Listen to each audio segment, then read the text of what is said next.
When it comes to LeBron James' 21-year career, whenever he loses, there's always a caveat, an asterisk, an excuse, and most importantly, a scapegoat for why his team lost. And the most devious LeBron tactic is not blaming refs, blaming teammates, or even blaming fake injuries. The most devious LeBron tactic is blaming the coach and tossing them under the bus. Not 2, not 3, not 4, not 5, not 6, not 7. At this point in LeBron's career, if you can't say this dude's a coach killer, you're just beyond helping. And worse than that is the actual media, time and time again, covering for LeBron James when he gets coaches fired. And for years, what was the narrative? Well, LeBron James never had a great coach, a great GM, or a great organization. That was the narrative for the longest time. LeBron James has never had the benefit of, in my opinion, Hall of Fame coaches. Who's the easiest finger to point at? The head coach is always, because you can get another head coach. You can't get another LeBron. They've always given him either a first-year coach or someone that they were experimenting with. Like I've said time and time again, the mainstream sports media never will hold LeBron James accountable. And looking at Isaiah Thomas right there, he said, quote, LeBron James has always dealt with young coaches, and somehow that's unfair. I wonder if Isaiah Thomas from Michael Jordan will keep that same energy, as both Phil Jackson and Doug Collins, when they joined Jordan's Bulls, they were rookie head coaches. Now, unlike LeBron, Michael Jordan allowed those guys to do their job and coach him. And looking at Phil Jackson specifically, the offense he ran was a triangle offense. More of a team-oriented system, didn't have the ball in Jordan's hands nearly as much. But Jordan, being the individual he was, took a step back individually so the team overall could take 2 steps forward. If Jordan had the LeBron James mindset, Phil Jackson maybe would have been fired after 1990, and his overall legacy, being an 11-time champion, it might not even exist. And if LeBron had Jordan's mindset in 2014, after the Heat lost in the finals, he wouldn't have bailed on that team and gone back to Cleveland. What Jordan would have done, he would have trusted Pat Riley, Erik Spoelstra, to get a revamped roster, and come back stronger the next season. But instead, LeBron James jumped ship like a coward. This stuff is hard. And you got to stay together if you got the guts, and you don't find the first door and run out of it. And that right there is so frustrating. The LeBron James sports media, they don't acknowledge this guy doesn't want to be coached and buy in to a team system. And looking at someone like David Blatt in 2015 when he arrived in Cleveland, Blatt's overall offensive game plan was a Princeton-style offense. Lots of backdoor cutting, movement, threes, and an offense that was very equal opportunity. For LeBron James, this was not going to fly. And Blatt by year 2 was kicked to the curb prematurely. And the entire LeBron coaching carousel, him joining teams, leaving teams, multiple All-Stars, one All-Star, one Superstar, really getting everything he wants, still complaining. Even someone like Kendrick Perkins, the biggest LeBron fan at ESPN, even he realized LeBron James, the way he's operating, it's a bad look for him and his overall legacy. When I think about LeBron James, and I think about this situation in particular, it looks bad on him with Darvin Ham. The more LeBron James continue to play the game of basketball, the more it's going to hurt his legacy, and the more it's going to continue to hurt his GOAT argument. And if you look at LeBron's career 21 years in, the carnage behind him at every spot he's been in, I mean, the bodies are piling up. Cleveland the first time, Paul Silas, Mike Brown, both axed.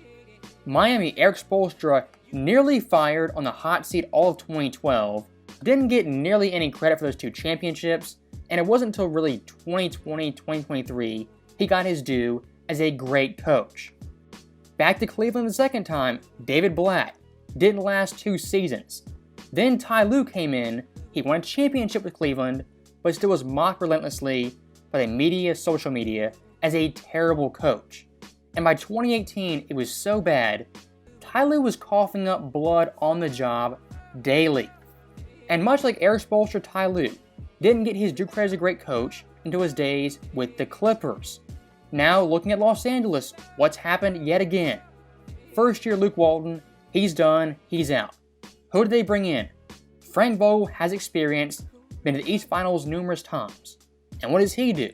Delivers a championship in the NBA bubble. And despite being a part of that championship team, that championship culture, Frank Vogel got the axe in 2023. If you're coaching a LeBron James-led team, there's really two guarantees. You're going to get zero credit, and if the team loses, you're going to get all the blame. Honestly, who wants that burden, that responsibility as an NBA coach? And speaking of Frank Vogel, why was he fired? What was kind of the breaking point for him getting the boot? It's because Russell Westbrook was brought to LA by LeBron James and Anthony Davis. Now that roster changing so drastically, who in the end got blamed for that? The guys who pushed for that trade, or Frank Vogel, just the coach doing his job? Of course, Frank Vogel. And to show you guys the scapegoat mentality of LeBron James, after Vogel got kicked out, then who filled the void as the scapegoat? Of course, Russell Westbrook. Here's a quick list of scapegoats for LeBron James in Los Angeles.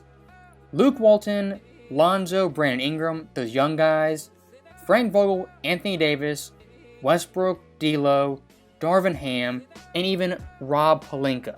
These LeBron fans quite literally will blame the ball boy and the hot dog vendor before LeBron James.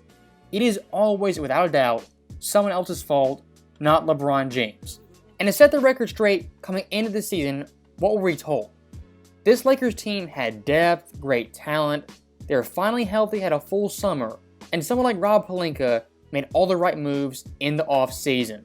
The Lakers got better. And so I think this was an outstanding free agency for Rob Pelinka and the Los Angeles Lakers.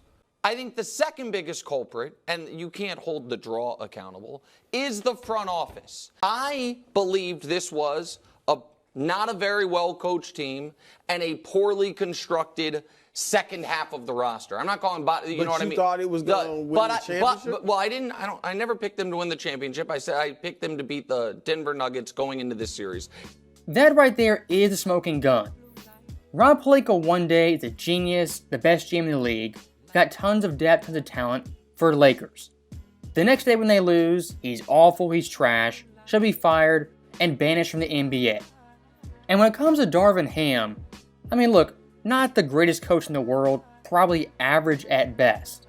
My problem with the anti-Ham crowd, we've seen it time and time again in Los Angeles. It doesn't matter who the coach is, who the teammates are, even who the GM is. At some point, those people are be blamed for the Lakers failing. And the thing about Ham in year one, he made the Western Conference Finals and got zero credit for doing so. But the next year, losing the first round, gets all the blame, none of the credit. That's my problem with the anti-Ham crowd. No credit, all the blame. If they win, not because of him. If they lose, it's because of him. And look at the actual players on the floor.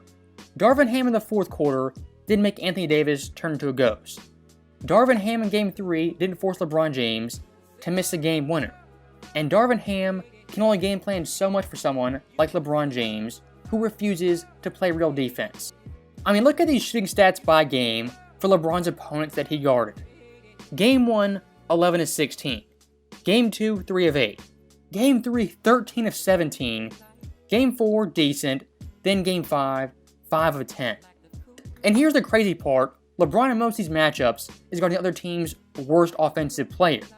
And still despite that, the opponents he guarded shot an astounding 58.3%. Did Darvin Ham's game plan, his strategy, make LeBron James numerous times fall asleep on defense and give Aaron Gordon wide open layups? If you ask me, it didn't. And here's the funny thing about LeBron James. When it comes to his defensive field goal percentage, early in the season, when it was around 40%, one of the best marks in the NBA, they were touting from the rooftops, they were praising him for playing defense, and being a lockdown defender. Now in the actual playoffs, when it goes up 18 percentage points, those headlines aren't anywhere to be seen. And LeBron's lack of defense is not once brought up when the Lakers lost that series. One of my biggest problems with LeBron James is that when he wins, it's all about him. When he loses, there's really no blame, no accountability, and it's everyone else's fault. And unfortunately for Darvin Ham, the latest name in a long list of names who's the scapegoat for LeBron James and his team's failures.